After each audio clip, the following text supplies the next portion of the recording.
Hello students, आज हम चर्चा करने वाले हैं प्रिज्म की और इसके बाद चर्चा होगी प्रिज्म के अपवर्तनांक की। तो सबसे पहले बात करते हैं हम प्रिज्म की कि आखिरकार प्रिज्म है क्या। प्रिज्म एक पिरामिडीय आकृति का एक कांच का इक्विपमेंट होता है जिसके तीन पृष्ठ होते हैं और तीनों ही कैसे होते हैं, तीनों ही पृष्ठ होते हैं त्रिभुजाकार। अगर मैं प्रिज्म की परिभाषा की बात करूं तो किन्हीं दो समतल अपवर्तक पृष्ठों के बीच घिरे हुए माध्यम को प्रिज्म कहते हैं। और इसमें ये जो ए बी सी तीन कोण दिखाई दे रहे हैं, ये तीनों कोण प्रिज्म कोण होते हैं। सामान्यतः जो हमारी लैब में प्रिज्म कोण होता है, प्रिज्म होता है, उसमें प्रिज्म कोण का जो मान होता है वो होता है 60 डिग्री। तो हम आज चर्चा करने वाले हैं प्रिज्म के अपवर्तनांक की, यानी कि एन की। प्रिज्म के अपवर्तनांक को या तो आप एन से प्रदर्शित करते हैं या फिर आप प्रदर्शित कर सकते हैं म्यू से। ठीक, अपवर्तनांक को प्रदर्शित करने के दो तरीके हैं, या तो आप इसे प्रदर्शित कर सकते हैं एन से या फिर आप इसे प्रदर्शित कर सकते हैं म्यू से। अब देखिए फॉर्मूले पर हम कैसे जाएंगे।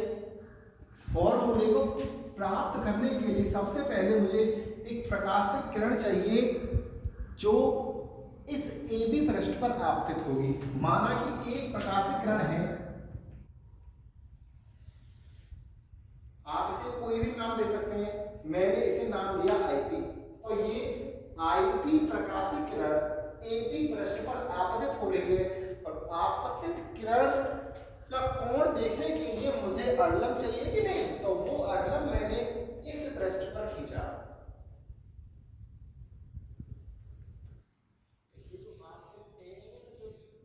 ये जो आपको लाइन दिखाई दे रही है, ये एन लाइन है अग्लम की।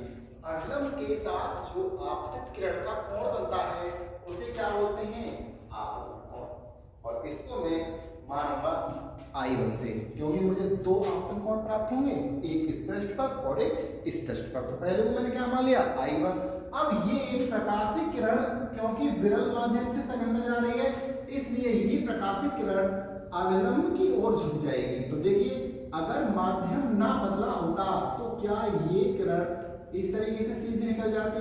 क्योंकि अब माध्यम बदल गया है इसलिए ये किरण विचलित हो जाएगी और अपने मार्ग से हट करके थोड़ा अवलंब की ओर झुक जाएगी। इसके बाद ये इस प्रिज्म में ट्रेवल करते हुए दूसरे अपवर्तक पृष्ठ क्यू पर टकराते हैं। ठीक है, इसको हम क्या मानेंगे, क्यू मानेंगे। अब इस क्यू पृष्ठ पर भी हमको एक अवलंब खींचना है ताकि हम कोणों को माप सकें। ठीक, तो मैंने ये बिंदु क्यू पर एक अवलंब खींच लिया और बिंदु क्यू माना है ये। ठीक है, और ये प्रकाशिक किरण देखिए अब सघन से विरल में जा रही है, तो इसलिए अगर मान लीजिए कोई माध्यम ये वाला प्रश्न होता तो ये किरण ऐसे सीधी निकल जाती, लेकिन ये अभिलंब से दूर हटेगी। अभिलंब से दूर हटते हुए ये प्रकाशिक किरण इस तरीके से बाहर निकल जाएगी। अब देखिए अगर मैं इस किरण को थोड़ा सा आगे बढ़ाऊं, जो कि मैंने इस चित्र में दिखाया भी क्या है, और ये जो निर्गत किरण है इस किरण को मैं पीछे बढ़ाऊं तो ये एक बिंदु मुझे प्राप्त होता है और इस बिंदु को मैं मान ले रहा हूं एन। ठीक, अब देखिए ये आप जो आपतित किरण थी उसका आपतन कोण I1। अब ये यहां से जो जाएगी, ये जो कोण है अवलंब के साथ जो बना हुआ कोण है, ये कौन सा कोण है बेटा, ये अपवर्तन कोण है। और अपवर्तन कोण को हम मान ले रहे हैं R1 से।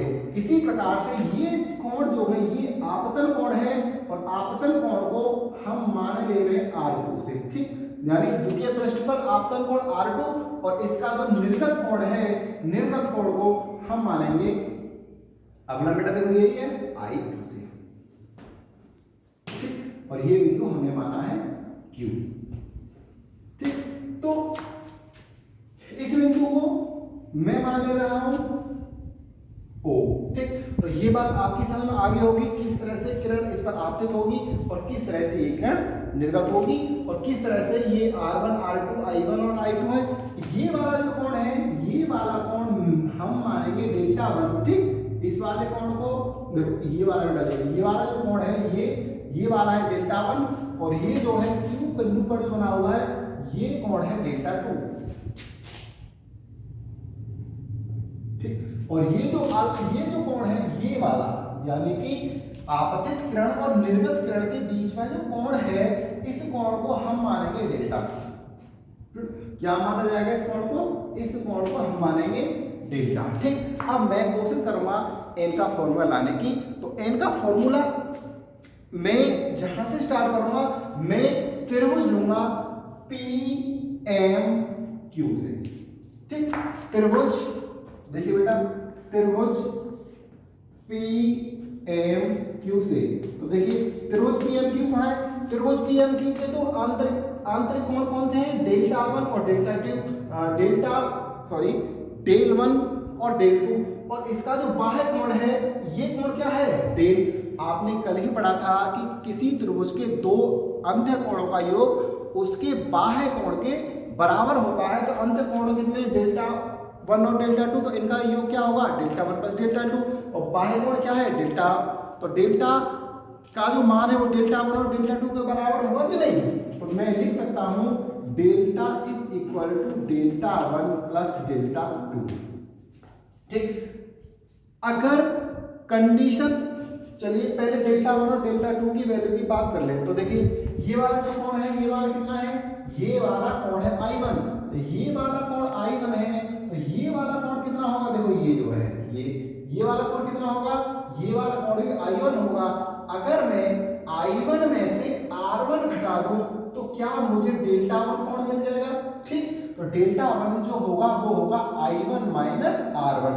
I1 में से R1 में घटा दूंगा तो किसकी वैल्यू आ जाएगी? डेल्टा 1 की। तो डेल्टा 1 की जगह मैं क्या लिख सकता हूं? Delta is equal to delta 1 की जगह मैं लिख सकता हूं I1 minus R1 plus delta 2 की जगह इसी प्रकार से I2 माइनस R2। ठीक है, ये बात समझ में आ रही होगी। अब एक प्रिज्म के लिए एक शर्त होती है अल्पतम विचलन कोण की। अल्पतम विचलन कोण क्या होता है? अल्पतम विचलन कोण ये होता है, ये जो डेल्टा आ रहा है अगर ये कोण न्यूनतम है तो इस कोण के न्यूनतम होने के लिए कुछ शर्तें होती हैं जिन्हें मैं यहां लिख रहा हूं। तो अल्पतम विचलन के लिए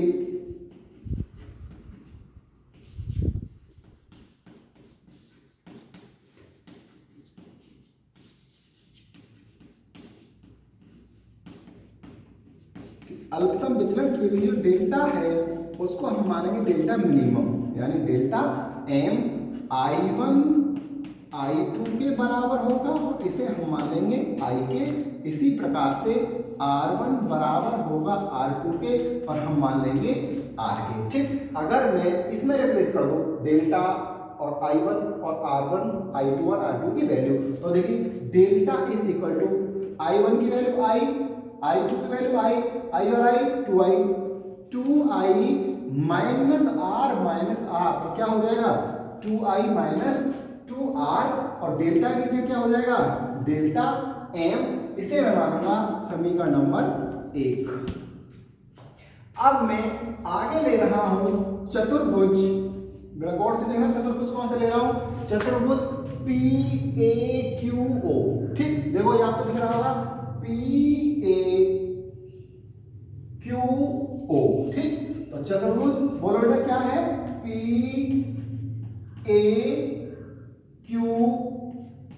से। तो चतुर्भुज की मैं शर्त क्या लूंगा? चतुर्भुज की मैं शर्त लूंगा, आपने चक्रीय चतुर्भुज पढ़े होंगे, तो चक्रीय चतुर्भुज में आमने सामने के जो दो कोण होते हैं उनका टोटल क्या होता है? 180। इसलिए मैं एक कोण ये लूंगा और एक कोण ये लूंगा, इन दोनों का टोटल क्या होगा? 180 होगा। तो कोण PAQ प्लस कोण POQ। ठीक, तो देखिए कोण PAQ प्लस कोण POQ इज इक्वल टू क्या होगा? 180।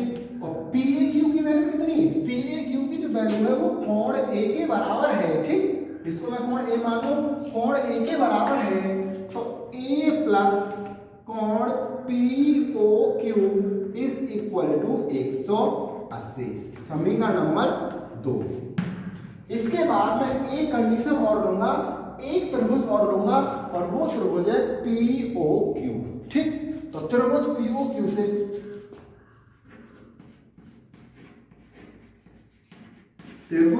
POQ से तो आपको पता है त्रिभुज के तीनों कोणों का टोटल कितना होता है? त्रिभुज के तीनों कोणों का कुल योग होता है 180। तो मुझे इस त्रिभुज के तीनों कोण का टोटल करना है। तो देखिए पहला कोण क्या है? कोण देखो QPO plus POQ plus QPO। ठीक, तो देखिए कोण बोलो बेटा, QPO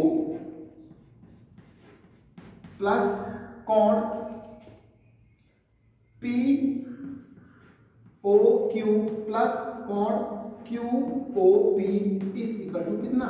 180। तो देखिए QPO कितना? QPO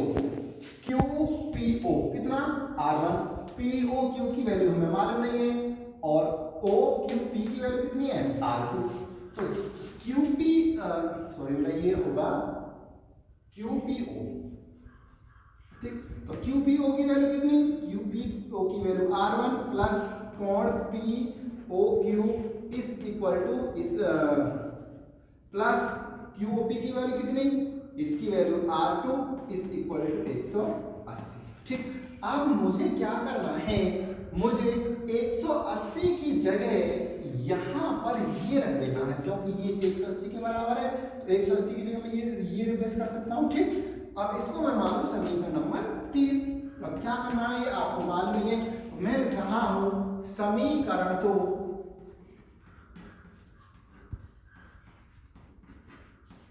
एवं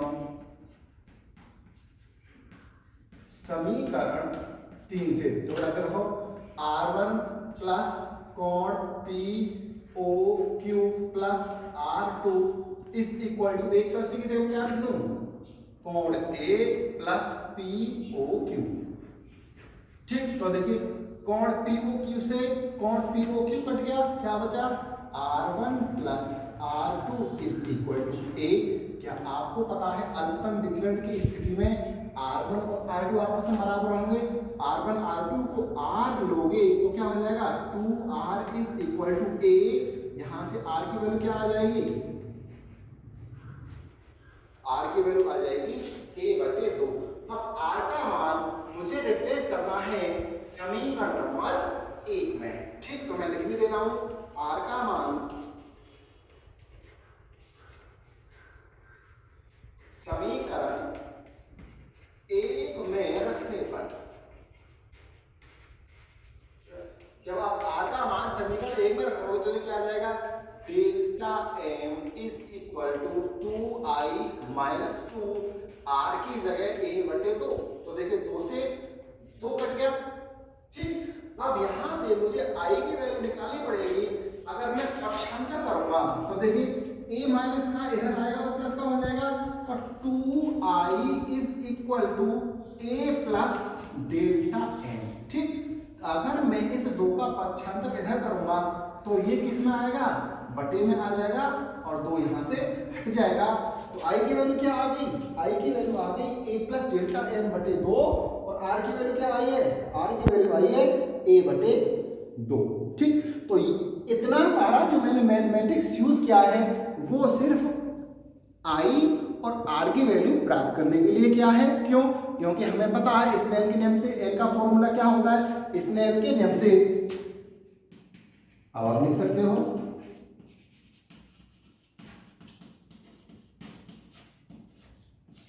स्नेल के नियम से अपवर्तनांक n is equal to sine I upon sine R।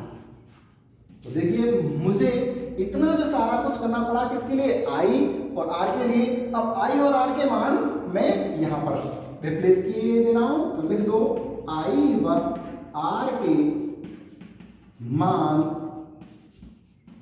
रखने पर।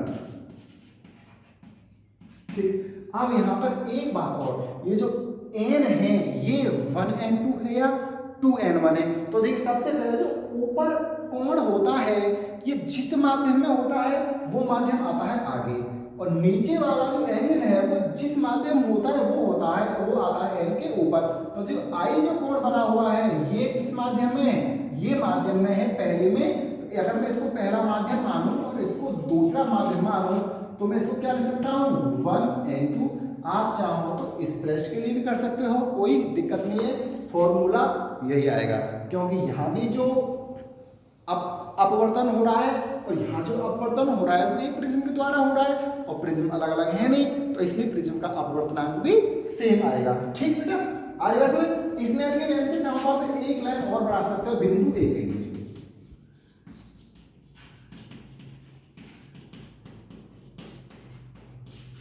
ठीक, तो देखिए आप रखो 1n2 is equal to sine, i की वैल्यू क्या, आई की value a plus delta m बटे 2, sine a plus delta m बटे 2 बटे साइन r की वैल्यू कितनी a बटे 2। तो प्रिज्म के अपवर्तनांक का यही फॉर्मूला होता है। ठीक है, चाहे तो आपसे नॉर्मली n से भी डिनोट कर सकते हैं, लेकिन आपको ध्यान रखना पड़ेगा कि ये पहले माध्यम के सापेक्ष दूसरे का है या दूसरे के सापेक्ष पहले का है। ये क्या है, ये पहले के सापेक्ष दूसरे माध्यम का है और दूसरा माध्यम क्या है, प्रिज्म है। तो इसलिए प्रिज्म के अपवर्तनांक को हम हमेशा 1n2 के द्वारा ही लेंगे। अब बात करते हैं, मान लीजिए इस कोण ए की, अगर मान लीजिए ये कोण बहुत कम हो तो प्रिज्म ऐसा होने की वजह कैसा हो जाएगा, प्रिज्म हो जाएगा ऐसा। अगर मान लीजिए ये कोण लगभग 2, 3, 4, 5 डिग्री के आसपास हो तो प्रिज्म काफी ज्यादा पतला हो जाएगा। तो पतले प्रिज्म के लिए ये फॉर्मूला थोड़ा सा डिफरेंट हो जाता है।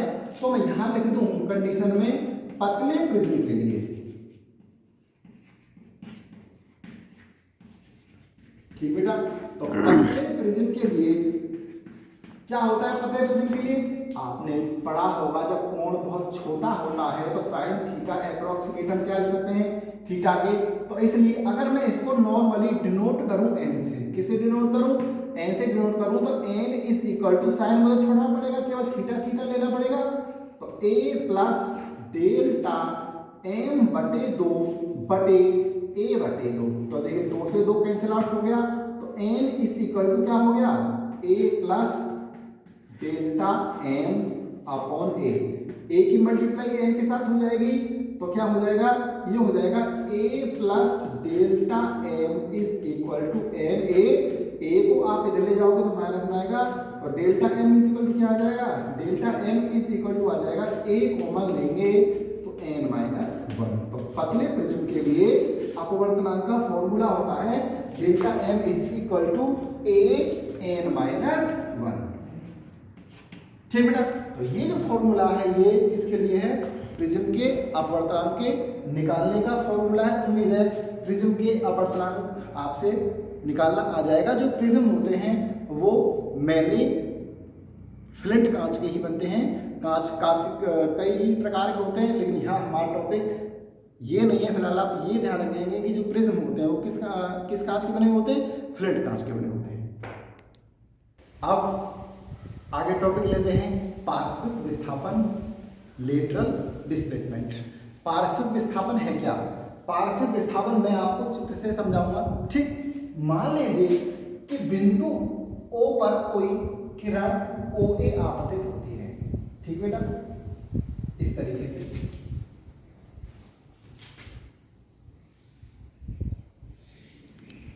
ऐसे कोई प्रकाशीय किरण AO आपतित होती है। अगर मान लीजिए ये इसी माध्यम में चलती रहती, यानी कि एयर से इस ग्लास में नहीं आती, तो ये प्रकाशीय किरण जैसे चल रही थी उसी प्रकार से चलती रहती।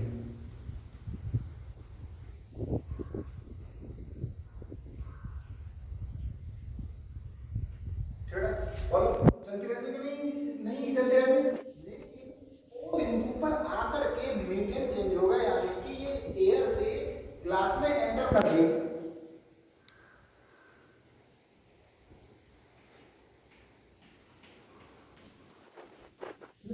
ग्लास में एंटर कर गई। अब ये क्योंकि ये विरल माध्यम से समझ में आ रही है अविलंब की ओर झुक जाएगी, इस तरीके से आपको दिखाई दे रहा होगा। ये O बिंदु से B बिंदु तक स्लैब में चली, यानी कि कांच के गुटके में चली, क्योंकि O से B तक कोई भी माध्यम चेंज नहीं हो रहा, इसलिए ये सरल रेखा में चलती रहेगी। अब जैसे ही ये बिंदु B पर आई और बिंदु B से निकलने का प्रयास करेगी, तो ये फिर दोबारा से कांच से वायु में जाएगी, यानी कि सघन माध्यम से विरल माध्यम में जाएगी। अगर मैं B बिंदु पर अविलंब खींचूं तो ये प्रकाशित किरण जब सघन से विरल में जाएगी तो अविलंब से दूर होते हुए ये आपतित किरण के समांतर हो जाएगी, यानी ये दोनों किरणें एक दूसरे के कैसी हो जाएंगी, एक दूसरे के समांतर हो जाएंगी। अब देखिए इन दोनों किरणों में कोई भी विचलन नहीं है, लेकिन इनके बीच की कुछ ना कुछ लंबवत दूरी अवश्य है, और इसी लंबवत दूरी को हम क्या कहते हैं, इसी लंबवत दूरी को हम बोलते हैं पार्श्विक विस्थापन। अगर ए बी और सी डी ये एक दूसरे के समांतर हों तो आपतित किरण एवं निर्गत किरण के बीच जो लंबवत दूरी होती है उसी को हम क्या बोलते हैं, उसी को हम पार्श्विक विस्थापन बोलते हैं। ठीक बेटा, अब देखिए ये कोण कितना आई, आपको पता ही है आपका कोण, ये जो कोण है ये कितना, ये हो गया आर। अब ये जो टोटल कोण है ये हमारा टोटल कोण, ये टोटल कोण कितने के बराबर होगा, ये टोटल कोण आई के बराबर होगा। अगर मैं आई में से आर घटा दूं तो क्या ये कोण मुझे आई माइनस आर प्राप्त हो जाएगा। ठीक, आगे समझ। अब मैंने क्या किया, बिंदु बी से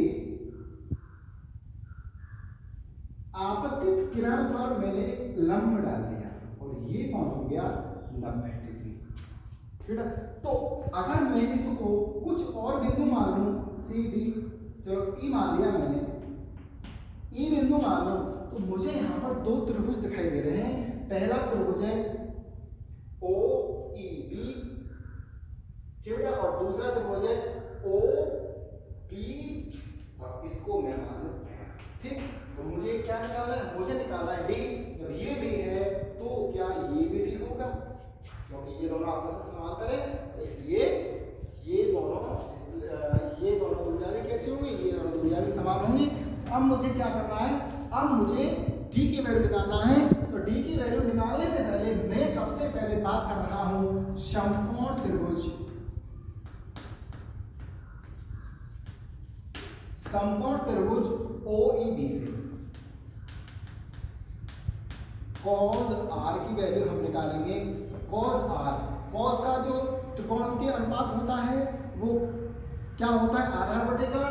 अगर मैं इस त्रिभुज में आधार देखूंगा तो आधार कौन सा है, देखो अगर ये 90 डिग्री है और ये कौन थीटा है, तो ये तो हो गया आधार, और कर्ण क्या हो गया, कर्ण हो गया ये आधार, यानी कि OE बटे OB। तो cos r की वैल्यू क्या आ गई, cos r की वैल्यू आ गई OB, नहीं बेटा सॉरी, OE अपॉन OB। ठीक, समीकरण नंबर 1। इसी प्रकार से मैं दूसरे समकोण त्रिभुज में यही शर्त लगाने वाला हूं। तो समकोण त्रिभुज, दूसरा समकोण त्रिभुज कौन सा है, दूसरा समकोण त्रिभुज है OFB से, OFB से इसमें मुझे लेना है साइन। ठीक, और यहाँ पर एंगल का कोण क्या है, यहाँ पर कोण है I माइनस आर। तो साइन I माइनस आर यानी साइन का जो त्रिकोणमितीय अनुपात होता है वो क्या होता है, लंब बटे कर्ण। तो इस त्रिभुज में लंब क्या है, इस त्रिभुज में देखोगे तो देखिए ये क्या है, ये कोण है आर, ये कोण है थीटा। तो ये वाली डॉट डॉट लाइन है, ये तो हो गई आधार, ये हो गई लंब और ये हो गई कर्ण। तो यहाँ पर लंब की वैल्यू कितनी है, लंब की वैल्यू है डी, और कर्ण की वैल्यू कितनी है, कर्ण की वैल्यू है OB। तो sine I minus R is equal to क्या हो गया, D अपॉन OB, समीकरण नंबर 2। अब समीकरण 1 में 2 से भाग कर दो। ठीक, समीकरण 1 में 2 से भाग करने पर, जब आप समीकरण 1 में 2 से भाग करोगे तो cos r अपॉन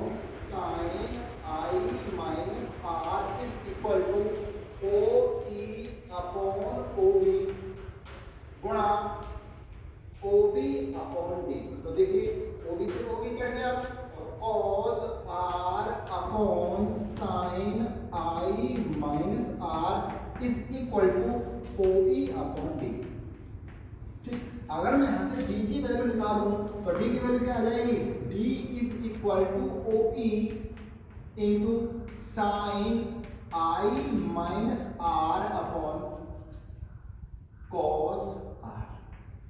ठीक, OE क्या है, OE है AC के बराबर। ठीक, अगर मैं इस कांच के गुटके की मोटाई G मानूं, क्या मानूं बेटा, D मानूं, तो OE की जगह मैं क्या लिख सकता हूं, OE की जगह में सॉरी बेटा T तो हम पहले मान चुके हैं डिस्प्लेसमेंट को, मैं इसे मानूंगा T। ठीक, T माने तो D की वैल्यू क्या हो जाएगी, D इज इक्वल टू हो जाएगा D is equal to T into sine I minus R upon cos R। ठीक बेटा, यानी कि मैं पार्श्विक विस्थापन की वैल्यू इस फॉर्मूले के द्वारा निकाल सकता हूं। तो पार्श्विक विस्थापन किस पे डिपेंड करता है, पार्श्विक विस्थापन डिपेंड करता है T पर, आपतन कोण पर और अपवर्तन कोण पर। तो इस फॉर्मूले के द्वारा आप किसी भी स्लैब के लिए पार्श्विक विस्थापन आप निकाल सकते हैं। पार्श्विक विस्थापन आपकी समझ में आ गया होगा, पार्श्विक विस्थापन आपतित किरण और निर्गत किरण दोनों के बीच की लंबवत दूरी है। ठीक बेटा, उम्मीद है ये जो आज दोनों टॉपिक मैंने आपको पढ़ाए हैं ये आपकी समझ में आ गए होंगे। बुक्स से देखें, जितना बुक्स लोगे उतना ही आपके लिए फायदा होगा। जहां आपकी समझ में ना आए वहां आप लेक्चर देख सकते हैं।